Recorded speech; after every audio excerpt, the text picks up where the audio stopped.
ជាយល់សពឬជាការពិតយើងសម្រេចចិត្តដើរចូលរងការមកឲ្យអូនស្គាល់អូនមួយជាស្នេហា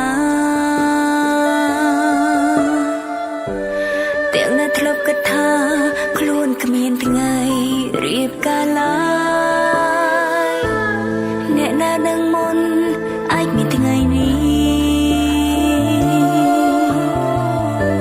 ថ្ងៃដ៏ពិសេសពួកយើងទាំងពីរស្នេហាអូនបងដូចអគ្គិសនីប៉ុន្មាននាទីផ្ដើមមានចិត្តរៀងខ្លួនបានទេមិនអើយអូនខ្មាំងគេបានទេកុំអើយស្រីផ្សេងមើងងាយអូនបានទេធ្វើជាប៉ាល្អរប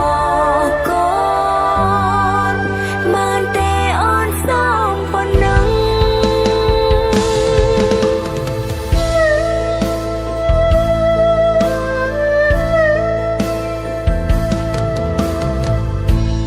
មិននៅថ្ងៃមុខ